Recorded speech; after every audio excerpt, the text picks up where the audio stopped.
سلام البنات.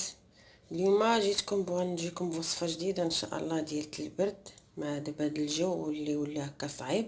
الناس كلشي كتصاب بالرواح بالكحبه، فهمتي. المهم بنادم لما يبقى الدواء ديال الفارماسيان. انا شفت هاد الوصفه جربتها وقلت نبارطاجيها معكم ان شاء الله. عندنا هنا الشريحه من بعد ما غسلتها ونقيتها ودرت لها بحال هكا حليتها. عندنا الثومه، عندنا كاس زيت العود، 2 الماء والكاسرونه. بطبيعه الحال فاش غادي نديرو؟ اول حاجه نحطو الشريحه في كاسرونه كما كتشوفوا. غنكبو عليهم 2 تاع الماء. بسم الله. وغادي نحطوها طيب فوق البوطه لمده تقريبا اللي نحسو بها قربات طيب شي شويه، بدات كطيب. نعاودو نخويو فوق منها الثومه، حيت الثومه في ساعه كطيب كتذوب. ما بغيناش حنا تذوب، بغينا تبقى باينه شويه. غنحطها طيب الشريحه طيب لينا ونعاود نرجع لكم ان شاء الله.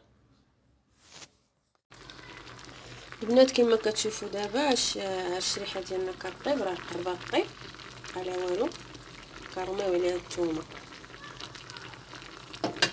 كنخليوها. الا لقيناها قربات، الا بدات كتنشف لينا شويه نزيدو فيها الماء باش ما نخليوهاش باش ما تنشفش باش ما تحرقش صافي. وتتبقى كطيب. ملي كطيب الشعريه وكطيب الشريحه متمالينه مع الشعريه، ملي كطيب الشريحه والثومه غادي نوريكم ان شاء الله المرحله الاخرى.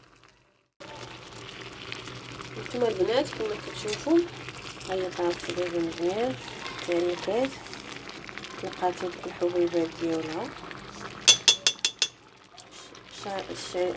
الثومه ديالنا حتى هي طابت. دابا غندوزو للزيت.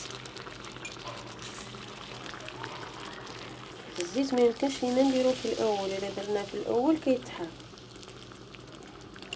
كنخليوه حتى كيطيب كلشي، كيبقى لينا شويه الماء كنخويو الزيت، كنخليوها طيب في الزيت عاوتاني واحد شويه.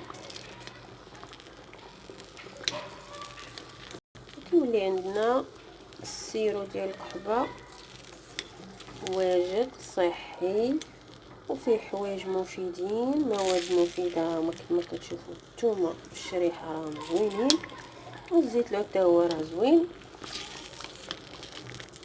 والصحه والراحه.